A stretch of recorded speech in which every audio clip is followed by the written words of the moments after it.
All right, so we're back. So today I was asked a question. What do I need to know in order to adequately prepare to move out on my own? I was asked this by a younger person in their early 20s, and I thought this might be a good lesson to run down the list of all the things that are necessary in order to successfully move out. So, first, obviously, you've got rent, right?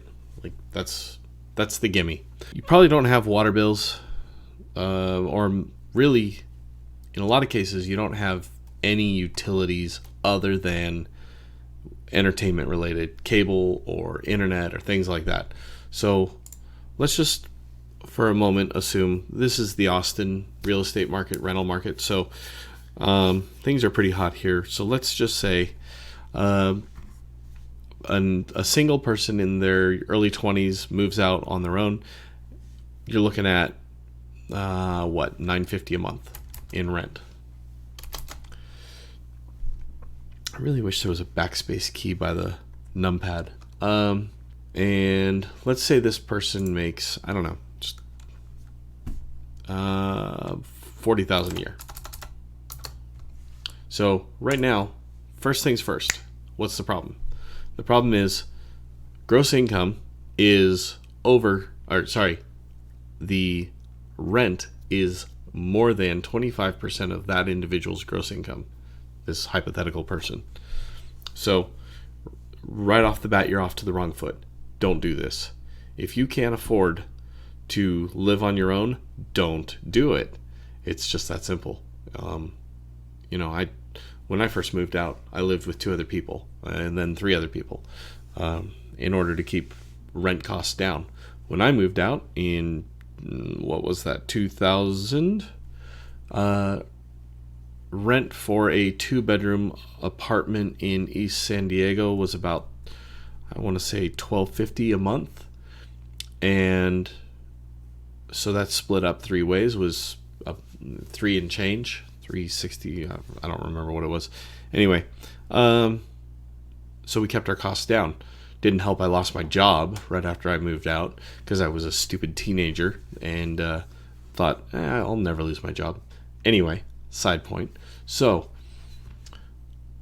this is automatically getting off to the wrong foot. Now, if income were a little higher, you're right at that threshold, and the threshold is there for a reason. But 0.3% is not going to be the end of the world. So let's just assume for the moment that we stick with this $950 a month. The person hustles a little bit, gets a little extra money, works overtime, whatever it is. Water, don't need to worry about it. Propane, nope. Electricity, nope. Trash, probably not. It depends on the apartment complex or the house. Lawn care, again, most apartments, no. And we're talking about beginner apartment, not moving into a house. No situations like that. Maintenance, you really don't have any maintenance on your house or your apartment. So really, you're only talking about maintenance on things that you personally own that get damaged with wear and tear or lost, stuff like that. So let's just say $25 a month in maintenance. So now you're getting into transportation. Again, most cities you have to drive. There's a few cities you don't, obviously, New York being one of them. Some of the other larger East Coast cities, you can get away with it in some areas of San Francisco and the Bay Area, but generally speaking, you got to drive. So if you're commuting any decent distance to work, more than about 15 minutes, you're probably looking somewhere around $200 a month in fuel, especially if you're in some of the coastal states where it's more expensive. Car maintenance, you got to put this in. I mean, you just can't ignore it. Your car dies on you and you're living close to your margins, you're in big trouble quick, because now you can't afford to repair your car, you can't afford to get to work, suddenly you're scrambling. Not a good spot to be. So let's set some money aside. I don't know, let's look at what $60 a month gives. $720 a year, you really shouldn't, unless you've got a beater, you shouldn't need $720 a year in maintenance. You're looking at maybe $50 to $100 for an oil change every 2 to 3 times a year. So that, let's just call that on the high end $300. You're going to need tires every, let's call it 2 years, maybe 3. So I think this is a pretty good number. It might be a little aggressive. It might be too much, but let's stick with that for the moment. Tolls, if you have to deal with them, they should go in there. Let's just say $20 a month, just because I'm thinking about Austin. You kind of can't go anywhere without hitting toll roads unless you really just want a long drive. Groceries, again, single person, bachelor life. You don't need to be spending crazy amounts on filet mignon at the grocery store every week. So let's say $180 a month, right? I think that's probably a reasonable amount of money. Maybe it might even be too much, but let's start there. Dining out, again, you're bachelor, whatever. You're going out, you're trying to meet people. Let's call it $200 a month. Starbucks, you know the story behind this. It's one of those things. Jenny wants it. If you really want it, if you have no debt, if you have some cash reserves saved up, 3 to 6 months, you can do this kind of stuff. Let's just say $35 a month. Woohoo! Look at that, $420 a year. Clothing, again, keep it simple, $10 a month. Fun money. This is, going to shows, movies, whatever it is. Don't go crazy. Like, keep it practical. You're moving out, you got to keep your feet under you. I would say for the first 6 months, keep this as close to zero as you can. You should be working, hustling, getting your feet under you, getting stabilized. Once you've got a rhythm, then start bumping this up. Go somewhere, do stuff. Let's just say $25 right now. Cell phone, let's just take the kind of average-ish amount, $40 a month. Travel. You're probably working, you're probably hustling, you're not really going anywhere, you're not doing anything. Internet, again, you should be able to get away with $40. If you have a pet, keep track of this. Whoops, not 258, 25. Fat finger in it already. Medicine.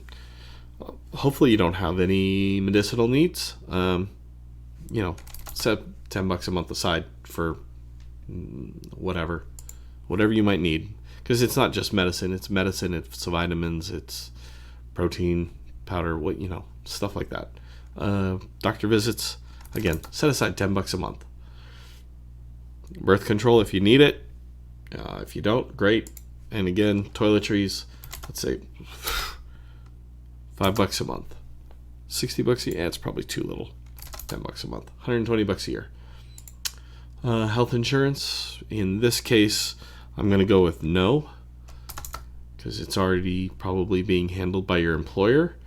Life insurance, if you're living by yourself and you don't own anything, maybe you take out like a $100,000 policy on yourself, which is 10 times. It doesn't need to be 10 times your annual income because you're not supporting anyone. But, you're talking in your early 20s, $12 a month, maybe, at most. Maybe 15. Yeah, let's go 15. Nice round number. Auto insurance, almost certainly. Depending on the type of coverage you have, if you've just got a, crummy used vehicle that you paid $6,000 for, you're probably not going to get a lot of coverage on it, just because it doesn't make a lot of sense. You're going to pay more in coverage over time than it would cost to replace the vehicle outright. So let's keep this down to liability insurance only, minimum coverage. Maybe bump up the the coverage amounts. Instead of, I forget what it is, 3,100, go up to 5,300, something like that. So let's call it $110 a month. Homeowners insurance, this would be renter's insurance in this case, and I'm just going to say $20 a month. And that's even probably on the high end. So here we are.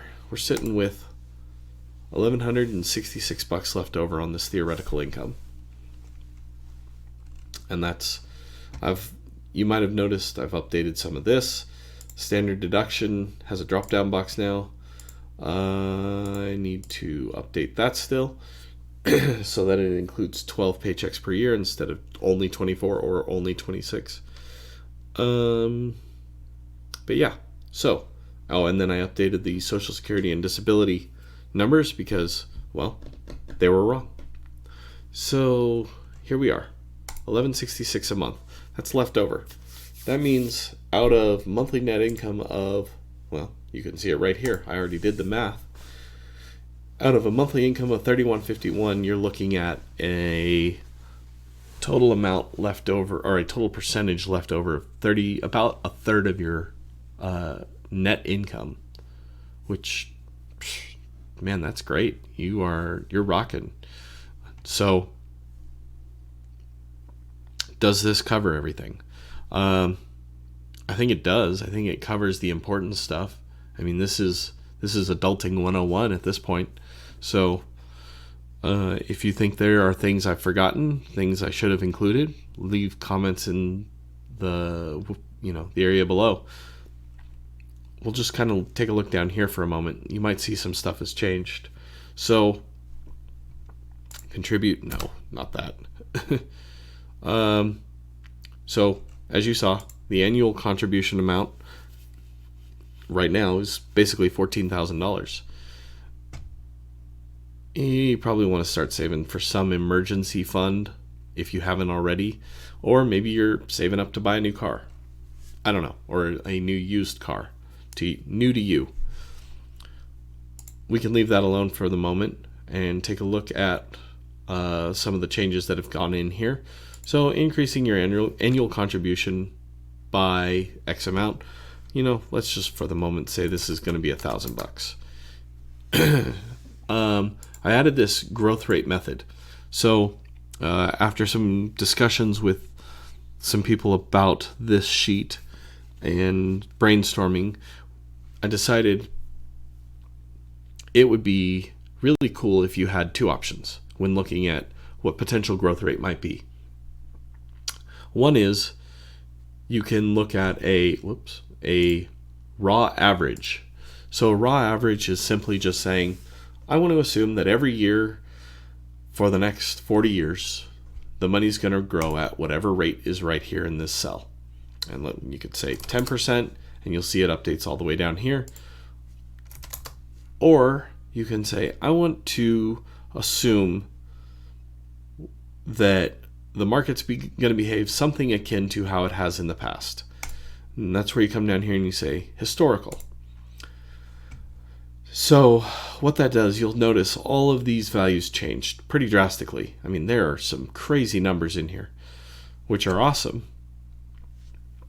And so in this individual's case, they're looking at 16 years to becoming a millionaire. Again, this is hypothetical, right? Like, we're not guaranteeing that on year 16 there's going to be 38.02% in returns. That would just be dumb.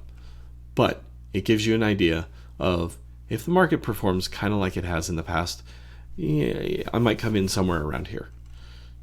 So where this data comes from is this hypothetical column right through here. And to set it up, and actually this is not worse than average anymore, to set it up, all I did was I came over here. This is the actual S&P 500's cumulative annual growth rate, which you can see over here graphed.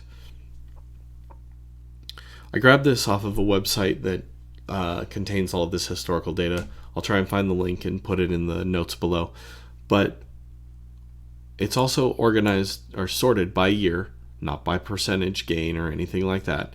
So, and I went through and this is no longer accurate. Ignore these recession lines.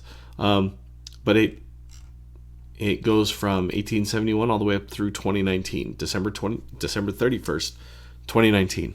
So I just grabbed 2019 and I went back 40 years. You can see count 40, and I copied that and I came up here and I went to the top and I pasted it. And so that you'll notice nothing changed because that's exactly what I did the last time. But you could come down here and you could say, well, I want to assume that I'm picking up at the start of the Great Depression. So you come down and what are we at? We're at 30, 41, okay, 40 years. So if we assume that this year marks the beginning of the Second Great Depression, well, what the hell? I mean, you're still assuming your salary negligibly changes each year over the next 17 years. You still hit $1 million in 17 years at a modest middle income or a median income salary. Actually, it's a little below median. I think 2019 the median was 53, give or take. I might be off on that, don't quote me. But you can see that a single person living right up against the edge of their means as far as housing is concerned, and accounting for everything that they have to deal with on a day-to-day basis in life, plus assuming they have an emergency fund before they moved out, means that you're still hitting $1 million in liquid assets or near liquid assets in 17 years, or let's call it by the time you're 39 or 40. And then 1, 2, 3, 4, 5 years later, you're a multimillionaire. And if the market behaves anything like it did, in the past, you could probably retire pretty safely. I mean, look at this.